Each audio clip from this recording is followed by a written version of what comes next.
మాజీ ఎమ్మెల్యే వల్లభనేని వంశీకి bail మంజూరైంది. Satyavardhan kidnap కేసులో వల్లభనేని వంశీకి ఎస్సీ ఎస్టీ ప్రత్యేక న్యాయస్థానం బెయిల్ ఇచ్చింది. వల్లభనేని వంశీతో పాటు మరో 4గురికి సైతం ఈ కేసులో బెయిల్ ఇచ్చింది.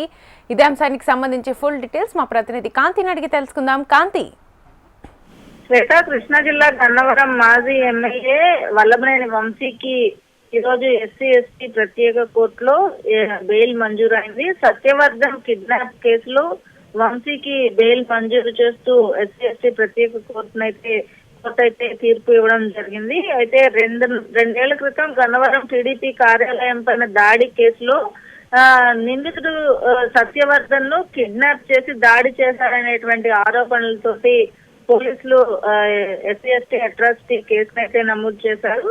ఈ కేసుకి సంబంధించి ఫిబ్రవరిలో వంశీని అరెస్ట్ చేయడం జరిగింది. అయితే ఈ కేసుకి సంబంధించి వంశీకి సంబంధించి ఇప్పటికే ఫిబ్రవరి నుంచి ఇప్పటి వరకు కూడా ఆయన హైదరాబాద్ లో అదుపులోకి తీసుకుని వచ్చిన తర్వాత అక్కడి నుంచి కూడా కోర్టు ఆయనకు రిమాండ్ విధించడంతో ఫిబ్రవరి నుంచి ఇప్పటి వరకు కూడా ఆయన విజయవాడ సబ్ జైల్లోనే ఉన్నారు. అయితే ఈ నేపథ్యంలో ఆయనకి సంబంధించినటువంటి ఆరోగ్య పరిస్థితికి సంబంధించినటువంటి విషయం పైన కూడా అనేక మార్లు ఆయన కోర్టులో తనకి హెల్త్ ఇష్యూస్ ఉన్నాయి, అలాగే తాను సింగిల్ గా ఉండడం వల్ల కొంత ఇబ్బందులు పడుతున్నాను అని చెప్పి ఆయన ఏవైతే కోర్టులో విన్నవించుకున్నారో వాటిలన్నిటికీ సంబంధించి కూడా ఆయన ఒక ప్రజాప్రతినిధిగా ఆయనకు ఉన్నటువంటి థ్రెట్ నేపథ్యంలో ఆయనతో పాటు ఇంకెవరిని ఉంచలేము అంటూ కూడా కోర్టుకి పోలీసులు అయితే చెప్పడం జరిగింది. ఈ నేపథ్యంలో ఆయనకి కనపడేంత దూరంలో ఒక మనిషి ఉండేలాగా ఏర్పాటు చేయాలని కూడా అప్పట్లో కోర్టు అయితే ఆదేశాలు ఇవ్వడం జరిగింది. అయితే ఈ కేసుకు సంబంధించి ఇప్పటికే ఆయన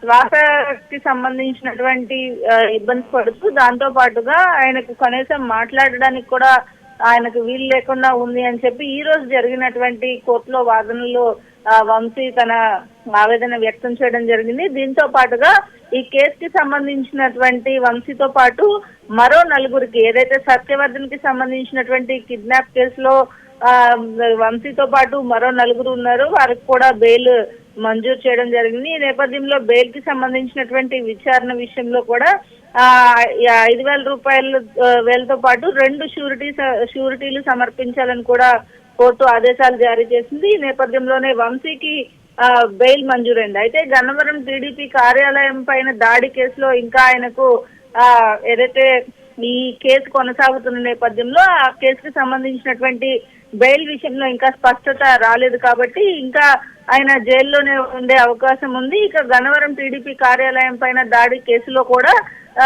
వంశీకి బెయిల్ వచ్చినట్లయితే కనుక అప్పుడు ఆయన జైలు నుంచి విడుదలయ్యే అవకాశం కనిపిస్తోంది శ్వేత.